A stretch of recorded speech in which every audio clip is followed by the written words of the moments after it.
Hello everyone, welcome to PW only IAS. दोस्तों, स्वागत है आप सभी का आज के इकोनॉमी न्यूज़ वीकली के अंदर, जहां पर हम 8 दिसंबर से लेके 15 दिसंबर के बीच में जो कि कुछ इंपॉर्टेंट इकोनॉमी कुछ करंट अफेयर्स है उनको डिस्कस करेंगे। प्लस उनका जो भी स्टैटिक लिंकेज होगा हम उनको भी आज के सेशन में समझने की हम कोशिश करेंगे। दोस्तों, स्टार्ट करते हैं सेशन को। उससे पहले आपको बता दूं, अगर आपको इस लेक्चर की पीडीएफ चाहिए तो आप मेरे Telegram channel Rishabh Sharma sir PW पे जाके इसकी पीडीएफ डाउनलोड कर सकते हो, उसको रिवाइज कर सकते हो। Plus at the same time जो भी कुछ इंपॉर्टेंट कंटेंट होता है मैं इसी टेलीग्राम चैनल पे आपके साथ शेयर करता रहता हूँ। स्टार्ट करते हैं अपने पहले टॉपिक के साथ। एंड पहला टॉपिक है हमारा with regards to de dollarisation. थोड़ा सा अंडरस्टैंड करते हैं कि आखिर पहली बात तो हम मुद्दा ये डिस्कस क्यों कर रहे हैं। देखो, वैसे तो डी डॉलराइजेशन वाला मुद्दा ना बार बार न्यूज में आ ही रहा है 2-3 सालों से, तो राइट जब से स्पेशली अगर हम बात करें रशिया यूक्रेन का क्राइसिस स्टार्ट हुआ है तब से खासकर ये मुद्दा न्यूज में था। अभी ब्रिक्स जो था, जो ब्रिक्स के देश हैं, उन्होंने भी एक बार बीच में बोला है कि ब्रिक्स शायद एक तरह से अपनी करेंसी देख रहा है ना। यूएसए के जो अभी प्रेसिडेंट इलेक्ट हैं डोनाल्ड ट्रंप, उन्होंने कई बार बोला है कि अगर ऐसा कुछ होता है तो वो भी काफ़ी एक्शंस ले सकते हैं ट्रेड के ऊपर, चाइना और बाकी देशों के ऊपर एक तरह से काफ़ी हैवी टैरिफ लगा सकते हैं। तो इस वजह से मुद्दा ये न्यूज़ में आता ही रहता है। अब इसी कॉन्टेक्स्ट में ऊपर ना हमारे जो आरबीआई गवर्नर हुआ करते थे, अब तो देखो उन्होंने 2-3 दिन हो गए, 4-5 दिन हो गए बेसिकली। अब तो नए आरबीआई गवर्नर आ चुके हैं। पर जब आरबीआई गवर्नर शक्तिकांत दास जी थे ना, उनके आखिरी के 2-3 दिन बचे हुए थे इन हिज टेन्योर, तो उन्होंने उनसे यहाँ पे पूछा गया कि क्या इंडिया डी डॉलराइजेशन की तरफ मूव कर रहा है। तो उनसे ये सवाल पूछा गया, उन्होंने बोला कि नहीं, इंडिया डी डॉलराइजेशन की तरफ नहीं मूव कर रहा।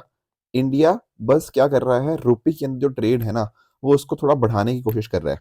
हालांकि दोनों बातों में थोड़ा विरोधाभास है, पर हमारा पॉइंट ये है कि हम डॉलर की डोमिनेंस को खत्म नहीं कर रहे। हम बस एक तरह से रुपये की जो डोमिनेंस है या रुपये के अंदर जो ट्रेड है उसको इंक्रीज करने की कोशिश कर रहे हैं, एक तरह से डी रिस्क करने की हम यहाँ पे कोशिश कर रहे हैं। ये उनका रिप्लाई था शक्तिकांत दास जी का। तो थोड़ा सा पहले तो अंडरस्टैंड कर लेते हैं कि आखिर ये डी डॉलराइजेशन का मीनिंग क्या होता है। देखो, डी डॉलराइजेशन का जैसे कि वर्ड है ना, डी डी जब किसी चीज के वर्ड आ गया तो नेगेटिव वो चीज हो जाती है। तो अगर अलग अलग देश कोशिश कर रहे हैं कि यूएस डॉलर को किसी और करेंसी के साथ रिप्लेस कर दिया जाए, आप जानते हो ज्यादातर जो ट्रेड होता है आज के समय के ऊपर वो यूएस डॉलर के अंदर ही होता है, और डॉलर जो है वो बहुत डोमिनेंट भी है। अगर हम उसकी डोमिनेंस को एक तरह से कम करने की कोशिश कर रहे हैं, that is termed as de dollarisation. तो कंट्रीज क्या करती हैं, कंट्रीज की कोशिश ये होती है कि जो डॉलर के ऊपर डिपेंडेंस है उसको कम करें, एंड साथ ही साथ जो भी और रिस्क वगैरह उसके इट्स एसोसिएटेड हैं उन रिस्क को भी हम एक तरह से कम कर दें। आप सोचोगे सर इसका इम्पैक्ट, आप कह रहे थे रशिया यूक्रेन के बाद ज़्यादा सुनने में आया, ऐसा क्यों? देखो, आप एक चीज़ नोटिस करो, जब रशिया ने इन्वेड किया यूक्रेन को तो रशिया के ऊपर बहुत सारे सैंक्शंस लग गए, है ना, बहुत सारी रिस्ट्रिक्शंस लगी। तो उनमें से एक ये भी थी डॉलर बेस्ड ट्रांजैक्शंस के लिए। आप लोगों ने नोटिस किया होगा कि कैसे कंट्रीज ट्रेड नहीं कर पा रही थी रशिया के साथ, काफ़ी सारे इश्यूज आ रहे थे, है ना। तो तब से एक तरह से आप नोटिस कर पाओगे डी डॉलराइजेशन के लिए बहुत सारी कंट्रीज फिर यहाँ से पुश करने लग जाएंगी, क्योंकि आप नोटिस कर पाओगे कि डॉलर को एक तरह से ना वेपन की तरह यहाँ पे इस्तेमाल किया गया है। राइट, ठीक है, ये बात तो हुई डी डॉलराइजेशन की। अब आपके दिमाग में एक चीज आएगा, सर पर इतना डॉलर डोमिनेट क्यों है, what is the reason behind dollar dominance. देखो, पहली बात आप एक चीज नोटिस करो, जब ब्रेटन वुड्स कॉन्फ्रेंस होती है 1944 के अंदर, दरअसल में एक्चुअल में आप जानते होंगे उस समय वर्ल्ड वॉर टू चल रहा था, है ना। एंड हम वर्ल्ड वॉर टू के ऑलमोस्ट खत्म वाली साइड की तरफ ही थे। उस समय के ऊपर ना दुनिया भर में ये चल रहा था कि अब वर्ल्ड वॉर के बाद दुनिया को वापस से हमें रिकंस्ट्रक्ट कैसे करना है, उसकी इकोनॉमी को और बेहतर कैसे करना है। एंड इसीलिए कॉन्फ्रेंस होती है कहाँ पे, ब्रेटन वुड्स, ठीक है, यूएसए में यहाँ पे कॉन्फ्रेंस होती है।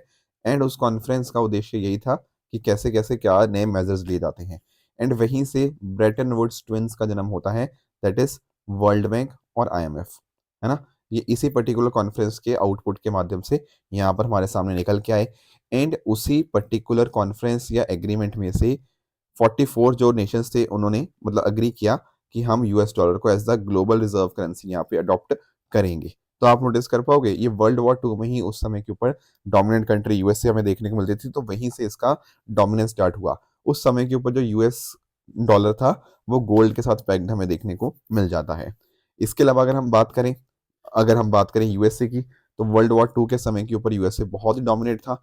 और आप नोटिस करोगे एक टाइम ऐसा भी आया जब दुनिया की लगभग 50% जीडीपी का कंट्रीब्यूशन यूएसए से ही आ रहा था।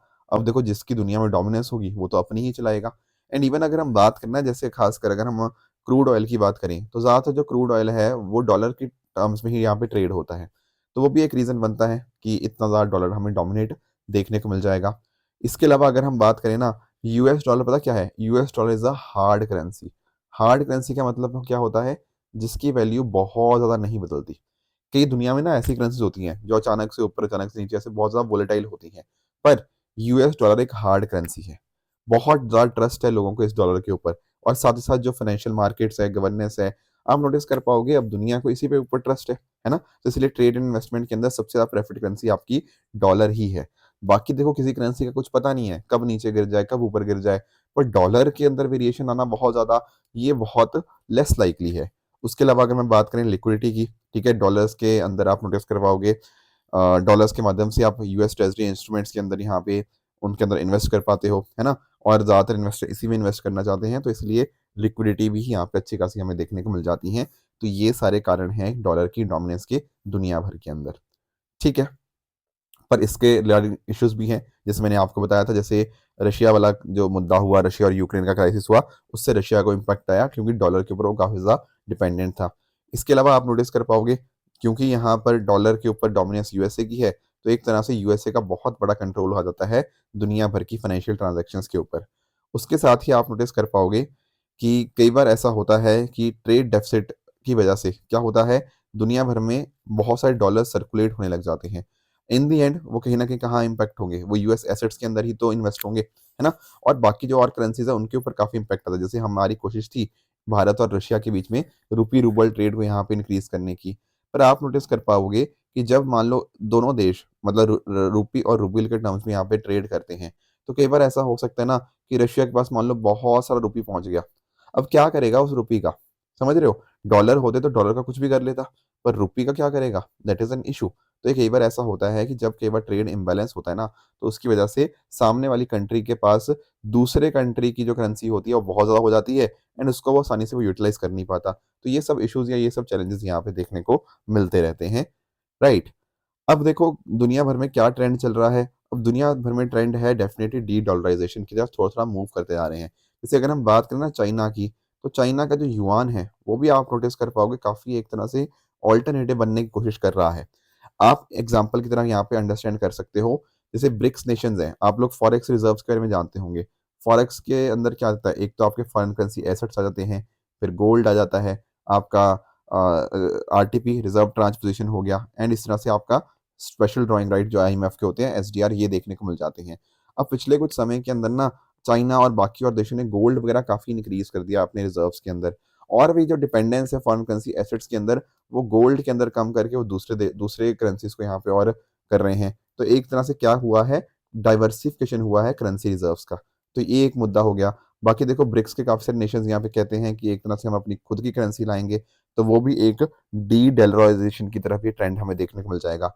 इसके अलावा आप लोग जानते होंगे जिस तरह से आपका बिटकॉइन होता है ना, या आपकी और जो क्रिप्टो करेंसी होती हैं, वहाँ वो तो क्या होती हैं, वो डेफ़िनिटली ब्लॉकचेन के ऊपर काम करती हैं, इसका कोई डाउट की बात नहीं, पर ये होती हैं डिसेंट्रलाइज़्ड, राइट? हाउएवर आज के समय के ऊपर बहुत सारे सेंट्रल बैंक्स इंक्लूडिंग आरबीआई, वो सेंट्रल बैंक डिजिटल करेंसीज़ को यहाँ पे लॉन्च कर रहे हैं, सीबीडीसीज़। सारा कॉन्सेप्ट है क्रिप्टो करेंसी वाला ही, बस यहाँ पर एक बीच में इसकी सेंट्रल एजेंसी होती है या फिर जिसको हम सेंट्रल बैंक कह सकते हैं, उसने इसको इश्यू किया होता है। तो जैसे नॉर्मल हम फिजिकल करेंसी होती है, तो फिजिकल करेंसी की जगह के ऊपर सीबीडीसीज़ को यहाँ पे एफर्ट्स हैं कि उसको यहाँ पे अच्छे से हम और उसकी डेवलपमेंट यहाँ पे करी जा पाए। अब सीबीडीसी से होने से क्या इम्पैक्ट आएगा डॉलर के ऊपर? सीबीडीसी से इम्पैक्ट ये आएगा कि जो ज़रूरत होती है डॉलर डिनोमिनेटेड ट्रांज़ैक्शंस की, वो एक तरह से कम हो जाएगी। क्योंकि सारा कुछ एक तरह से अब क्या हो रहा है, डिजिटल हो रहा है, इनफैक्ट करेंसी भी डिजिटल इश्यू हो रही है। बाकी आप नोटिस कर पाओगे इंटरऑपरेबिलिटी इंक्रीज़ करने की कोशिश है। बाकी अलग-अलग तरह के पेमेंट सिस्टम्स हो गया, उनके द्वारा कोशिश करी जा रही है। गोल्ड बैक्ड करेंसी की तरफ यहाँ पे मूव कर रहे हैं। तो यानी कि ना बहुत सारे एग्ज़ाम्पल्स हमारे सामने ऐसे देखने को मिल रहे हैं, जो ये दिखा रहे हैं कि कंट्रीज़ अपनी डॉलर के ऊपर डोमिनेंस, जो डॉलर की डोमिनेंस है, वो कम कर रही है। ठीक है? और इंडिया ने भी देखो कोशिश बहुत सारी करी है। जैसे आप लोग नोटिस करोगे वॉस्ट्रो अकाउंट पता क्या होता है? अगर मान लो फॉरेन बैंक्स जो हैं, वो इंडियन रुपीज़ मतलब मैं आपको एग्ज़ाम्पल बताता हूँ, जैसे इंडिया में क्या है? इंडिया में स्टेट बैंक ऑफ इंडिया है। ठीक है ना? स्टेट बैंक ऑफ इंडिया के अंदर अगर कोई दूसरे देश का बैंक यहाँ पर अपना अकाउंट खुलवाए, और उसमें इंडियन रुपीस रखे, फिर ट्रांजैक्शन आसान हो जाएगा ना, कि मान लो यहाँ पे कोई ट्रेडर था और यहाँ पे रशिया के अंदर कोई ट्रेडर था। तो ये वॉस्टो अकाउंट नॉस्टो अकाउंट वाला मुद्दा भी यहाँ पे चला था रशिया यूक्रेन क्राइसिस के समय के ऊपर।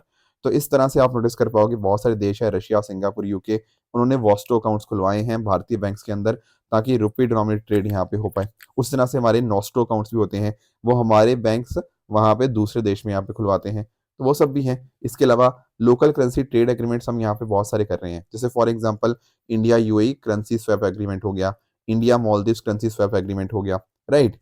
तो इसके माध्यम से भी डॉलर की जो रिलायंस है, दोनों कंट्रीज की जो रिलायंस है डॉलर के ऊपर, वो एक तरह से कम हो जाती है।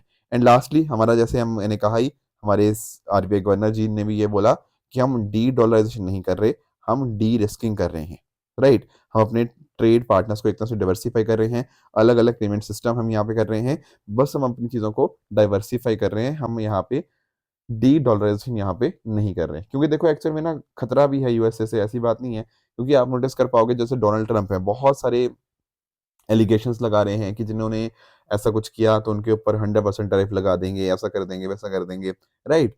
तो हमारी भी कोशिश यही है कि हम डी डॉलराइजेशन ना करें, पर कहीं ना कहीं चीज़ें डी रिस्क करें, डाइवर्सिफाई करें, that is our main focus. ठीक है, अगले टॉपिक पे आते हैं। Foreign direct investment inflows into India cross 1 trillion US dollar. देखो यहाँ पर ना हमारी जो ministry of commerce and industry है, उसके अंदर आप लोग एक डिपार्टमेंट के बारे में जानते होंगे, department for promotion of industry and internal trade, right. तो इन्होंने एक डेटा देखा, इन्होंने नोटिस किया कि 2000 से लेकर अगर हम 2024 के बीच की बात करें ना, यानी कि 24 साल के अंदर, तो हमारा कितना एफडीआई आया है, टोटल 1 ट्रिलियन डॉलर से भी ज्यादा यहाँ पे एफडीआई आया है पिछले 24 साल के अंदर। और ये अपने आप में बहुत ही बड़ा नंबर है। आप नोटिस कर पाओगे कि बहुत सारे सेक्टर्स के अंदर, मैं आपको पहले ना एफडीआई और एफपीआई में फर्क समझा देता हूँ। एक होता है फॉरेन डायरेक्ट इन्वेस्टमेंट एंड दूसरा होता है foreign portfolio investment. Foreign direct investment के अंदर क्या होगा, देखो अगर मान लो किसी दूसरे देश से इन्वेस्टमेंट आ रहा है, एंड वो इन्वेस्टमेंट आ रहा है लंबे समय के लिए, for a long period of time, and ये जो इन्वेस्टमेंट है, ये आपके जैसे फिजिकल एसेट्स हो गया, आपकी मशीन्स हो गया, आपकी ज़मीन हो गया, या आपके और इस तरह की जो चीज़ें होती हैं ना, जैसे आपके ओनरशिप तो है ही है, मतलब ओनरशिप तो है ही है, plus at the same time management में भी उसका इंपॉर्टेंट रोल है। ऐसी चीज़ को हम बोलते हैं एफडीआई। क्योंकि आप नोटिस कर पाओगे कि अगर कोई पैसा इन्वेस्ट कर रहा है इन सब चीज़ों के अंदर, दैट मीन्स कि उसका ऑब्जेक्टिव क्या है, उसका ऑब्जेक्टिव है long term objective, strategic objective है, वो लंबे समय तक आएगा। ऐसा नहीं है कि बस आज पैसा डाला और कल पैसा लेके वापस चला गया, नहीं। जैसे फॉर एग्जाम्पल फैक्ट्री एक्विजिशन हो गया, सब्सिडरी को एस्टेब्लिश करना हो गया, ये सारे होते हैं एफडीआई। तो एफडीआई का आना, जैसे मैंने कहा, लॉन्ग टर्म के लिए बहुत स्टेबल होता है, तो ये बहुत ज़्यादा बेनिफिशियल होता है एक देश के लिए, उसकी ग्रोथ के लिए। However on the other hand, अगर मैं बात करूँ फॉरेन पोर्टफोलियो इन्वेस्टमेंट की, देखो इंपॉर्टेंट एफपीआई भी है, फॉरेन पोर्टफोलियो इन्वेस्टमेंट भी इंपॉर्टेंट है, पर दिक्कत पता क्या होती है, ये होता है शॉर्ट टर्म। इसमें ना मान लो कोई इन्वेस्टर है, ठीक है ना, उसने एक कंपनी के शेयर्स ले लिए थोड़े, राइट, एंड जैसे उसको कुछ प्रॉफिट हुआ, उसने फटाफट शेयर्स बेच के वो अपने घर वापस। तो क्या हो रहा है यहाँ पर, फोकस किस चीज़ के ऊपर है, यहाँ पर फोकस है सिर्फ और सिर्फ प्रॉफिट मेकिंग के ऊपर, प्रॉफिट ओरिएंटेशन यहाँ पे फोकस है। जैसे उसको प्रॉफिट दिखेगा, फटाफट वो अपने वापस अपने पैसे को ले जाएगा। तो ये बहुत ही शॉर्ट टर्म के लिए होता है ना, मतलब लॉन्ग टर्म भी हो सकता है, पर कई बार ऐसे देखा गया कि भी उसका पर्पस सिर्फ इतना है कि भाई पैसे कमाओ, उसको फर्क नहीं पड़ता कि कंपनी का लॉन्ग टर्म फ्यूचर क्या है, he is there to only to earn money, right. And आप इसी वजह से नोटिस करते हो कि एफपीआई को ना बहुत ज़्यादा वोलेटाइल भी माना जाता है, क्योंकि कभी अचानक से पैसा आएगा, कभी अचानक से पैसा जाएगा, इसीलिए इस पैसे को हम लोग हॉट मनी के नाम से भी जानते हैं। Do you understand? यहाँ पर मैनेजेरियल कंट्रोल नहीं होगा, है ना। बस एक तरह से आपने इन्वेस्टमेंट कर रखी है, आपने पैसा डाल रखा है, इन्वेस्ट कर रखा है, प्रॉफिट दिखेगा, आप पैसा लेके घर वापस चले जाओगे, ये फर्क होता है। अभी पिछले कुछ दिनों के अंदर ना यहाँ पर इसमें कुछ बदलाव भी आए गए थे। होता पता क्या है, अगर लेट से आप एक लिस्टेड कंपनी के अंदर पैसा इन्वेस्ट करते हो, अगर वो 10% से ज़्यादा है, तब हम उसको बोलते हैं फॉरेन डायरेक्ट इन्वेस्टमेंट। अगर वो नंबर 10% से कम है, उसको बोलते हैं हम foreign portfolio investment. On the other hand, अगर हम बात करें अनलिस्टेड कंपनी की, वहां पर कितना मर्जी परसेंटेज हो, उसको हम फॉरेन डायरेक्ट इन्वेस्टमेंट एफडीआई ही कंसिडर करते हैं। आई होप ये बात भी आपको समझ आ गई होगी, राइट। अभी पिछले दिनों के अंदर चेंजेस पता क्या हुए थे, उसमें बोला गया था कि कई बार ऐसा हो सकता है कि लेट से किसी चीज़ को क्लासीफाई हमने एफपीआई किया हुआ है, पर वो जो परसेंटेज है वो 10% से ज़्यादा इंक्रीज होगी। तो उस केस में ना इन्वेस्टर के पास 5 दिन होंगे, उसको 5 दिन दिए जाएंगे कि 5 दिनों के अंदर या तो अपनी परसेंटेज कम कर लो, या फिर अपनी जो इन्वेस्टमेंट थी उसको रीक्लासिफाई कर लो, उसकी क्लासिफिकेशन चेंज करा दो from the FPI to FDI. ये कुछ बदलाव अभी रिसेंटली यहाँ पे करे गए थे। इसके अलावा दोस्तों जैसे मैंने कहा एफडीआई के दो रूट्स हो सकते हैं, एक होता है ऑटोमेटिक रूट, एक होता है गवर्नमेंट रूट। गवर्नमेंट रूट कह लो या अप्रूवल रूट कह लो, एक ही बात है। ऑटोमेटिक में मतलब पता क्या होता है, आप आराम से पैसा लेकर आओ, आप इन्वेस्ट करो, कोई दिक्कत वाली बात नहीं। बस बाद में सरकार को एक तरह से बता देना कि भाई हमने इतना इन्वेस्ट किया है, ठीक है। पर अप्रूवल में पता क्या होता है, अप्रूवल में आपको अप्रूवल लेना पड़ता है, आपको परमिशन लेनी पड़ती है उस अथॉरिटी से, गवर्नमेंट अथॉरिटी से या मिनिस्ट्री से आपको परमिशन लेनी पड़ेगी, क्या हम इतना परसेंटेज इन्वेस्ट कर सकते हैं नहीं कर सकते। जैसे डिफेंस हो गया, मीडिया हो गया, मल्टी ब्रांड रिटेल सेक्टर्स हो गया, इनमें आप कर सकते हो इन्वेस्ट, मैं ये नहीं कहता कि नहीं कर सकते, पर सरकार की परमिशन के बाद।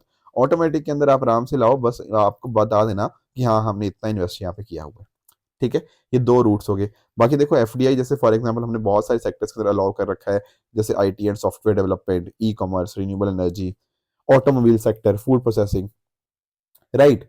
इन सब ने हमने 100% एफडीआई अलाउ कर रखा है। वेयर एस कुछ एक सेक्टर्स में हमने प्रोहिबिशंस भी लगाई हुई, जैसे lottery and gambling, atomic energy, tobacco, chit funds, इन सब सेक्टर्स के अंदर हमने कुछ एक रिस्ट्रिक्शंस भी लगा रखी हैं ऑन एफडीआई। आई होप ये मुद्दा भी आपको क्लियर हो गया होगा। तो ध्यान क्या रखना है, पिछले 24 साल के अंदर हमारे देश में जो एफडीआई आए हैं उनकी वैल्यू $1 ट्रिलियन को एक्सीड कर चुकी है। अगला और भारत ने देखो बहुत सारे इनिशिएटिव्स भी लिए हैं, जैसे for example ease of doing business हमने किया है, उसके माध्यम से भी जब चीज़ें आसान होंगी, रेगुलेटरी फ्रेमवर्क आसान होंगे, तो ज़्यादा से ज़्यादा इन्वेस्टमेंट भारत में आएगा। इसके अलावा IBC code, insolvency and bankruptcy code, अगर कोई कंपनी डूब जाती है, कोई कंपनी दिवालिया हो जाती है, तो कैसे उसको रीस्ट्रक्चर करना है या फिर कैसे पूरा प्रोसेस होगा, राइट, वो यहाँ पे हमने अच्छे से इम्प्लीमेंट किया है, तो वो बेनिफिशियल रहा है।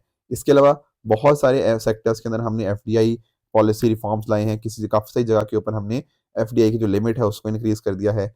इसके अलावा नेशनल सिंगल विंडो सिस्टम, ताकि इन्वेस्टर्स को अप्रूवल और क्लियरेंस लेने में दिक्कत ना हो, एक ही जगह के ऊपर सारा क्लियरेंस उनको मिल जाए, उसके लिए ये विंडो सिस्टम आपके बनाया हुआ है। साथ साथ पीएलआई स्कीम्स की बात करें, हम यहाँ पर इंसेंटिव्स दे रहे हैं इन फॉर्म ऑफ कैश। अगर आप मान लो अपनी जो इंक्रीमेंटल सेल्स है उसमें आप एक बढ़ोतरी करते हो, जैसे इलेक्ट्रॉनिक्स, फार्मास्यूटिकल, टेक्सटाइल्स, तो इस वजह से भी बहुत सारी इन्वेस्टमेंट यहाँ पे भारत में आई हैं। एंड लास्टली हमने टैक्स रिफॉर्म्स भी करे हैं, हमने कॉर्पोरेट टैक्स रेट्स हमने यहाँ पे कम कर दिए हैं। आई थिंक 2019-20 की बात है ये, जिस समय हमने यहाँ पे नई मैन्युफैक्चरिंग कंपनीज के ऊपर 15% बाकी के ऊपर 22% आपको टैक्सेस देखने को मिल जाएंगे। तो कॉर्पोरेट टैक्स रेट्स का कम होना भी बेनिफिशियल हमें यहाँ पे देखने को मिल जाता है, राइट। इसके अलावा इंफ्रास्ट्रक्चर डेवलप हो रहा है, आपके एनआईपी, नेशनल इंफ्रास्ट्रक्चर पाइपलाइन, गति शक्ति हो गया, राइट, इससे भी इन्वेस्टमेंट भारत में आई हैं। एंड हमारी जो नेशनल लॉजिस्टिक जैसे पॉलिसी वगैरह है, उन्होंने भी काफ़ी हेल्प किया है in order to improve the investments into this particular country, right. अगले टॉपिक की तरफ आगे बढ़ते हैं, that is zero coupon bonds. पहले मैं आपको एक्सप्लेन कर देता हूँ कि आखिर जीरो कूपन बॉन्ड्स क्या होते हैं। देखो बॉन्ड्स मैंने आप लोगों को कई बार एक्सप्लेन किया हुआ है। बॉन्ड में पता क्या होता है, बॉन्ड एक कागज़ का टुकड़ा ही होता है। लेट से किसी कंपनी को या किसी देश को कुछ पैसा चाहिए, ठीक है, तो उस केस में ना लेट से उनको 100 रुपये चाहिए, तो वो 100 रुपये का इस तरह से एक बॉन्ड इशू कर सकते हैं, मतलब कितने भी हो सकते हैं, मान लो 1000 चाहिए तो 10 ऐसे बॉन्ड इशू कर देंगे। लेट से इसकी वैल्यू है 100 रुपये, एंड इसके ऊपर लिखा हुआ है टाइम 2 साल, एंड इसके ऊपर रेट लिखा हुआ है 10%। तो होगा पता क्या होगा ये दरअसल में, कि आज के दिन यानी कि जीरोथ टाइम के ऊपर आपकी जेब में से 100 रुपया कट जाएगा। आप 100 रुपया इन्वेस्ट कर दिया ना आपने, आपने उस कंपनी या उस कंट्री को दे दिया जिसको पैसा चाहिए, ठीक है, तो आपकी जेब से 100 रुपया चला गया। अब टेक्निकली देखो होता ये 6-6 महीने बाद है, बट सिंप्लिसिटी के लिए मैं आपको एक्सप्लेन कर दूं कि ये 100 का 10% वो कितना हुआ, 10 रुपये। 1 साल के बाद आपको 10 रुपये मिल जाएंगे, फिर 2 साल के बाद भी आपको 10 रुपये मिल जाएंगे। ये क्या है, ये 100 रुपये के ऊपर 10% का इंटरेस्ट आपको मिल रहा है, ठीक है। एंड क्योंकि 2 साल का ही इसका टाइम पीरियड था, अब 2 साल के बाद आपने जितनी भी इन्वेस्टमेंट करी थी कितनी, 100 रुपये की, वो आपको वापस मिल जाएगी। तो हुआ क्या, 100 रुपये आपने डाले, 100 रुपये आपको 2 साल के बाद मिल गए, plus at the same time ये बीच में आपको एक तरह से जो 10-10 रुपये मिले हैं, इनको हम बोलते हैं क्या, कूपन्स, ठीक है। आपको इस तरह से अपनी इन्वेस्टमेंट के ऊपर फायदा हुआ कि आपको कुछ पैसा इंटरेस्ट की फॉर्म में वहां पे मिलता रहा, and at the end of the time period आपको पूरा पैसा वहां पे रिटर्न हो गया।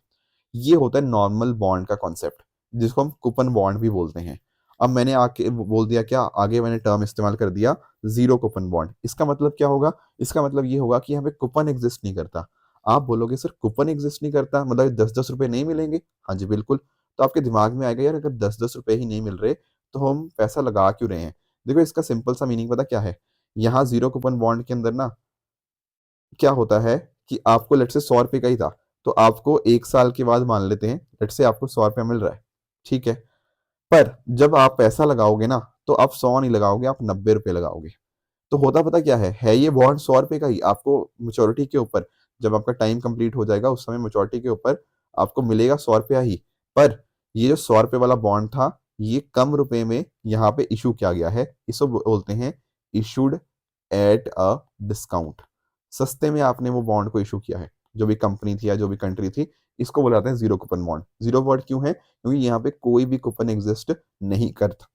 बस होता क्या है कि उस चीज को मतलब कम वैल्यू पे इशू किया जाता है, इसको बोलते हैं इशूड एट अ डिस्काउंट। ध्यान से पढ़ना, zero coupon bond are financial instrument that do not pay periodic interest but are sold at a discount and redeemed at their full face value on maturity. ध्यान से पढ़ो, financial instrument है, समझ गए, periodic interest नहीं मिलता, discount पे cell किए जाते हैं, 100 रुपये वाली चीज 90 रुपये में सेल करी जाती है, एंड जब मेच्योरिटी हो जाती है, मेच्योरिटी मतलब जब 1 साल कंप्लीट हो जाता है, जो भी उसका टाइम था उस बॉन्ड का, उनको फुल फेस वैल्यू मतलब 100 रुपये उनको यहाँ पे अच्छे से मिल जाते हैं।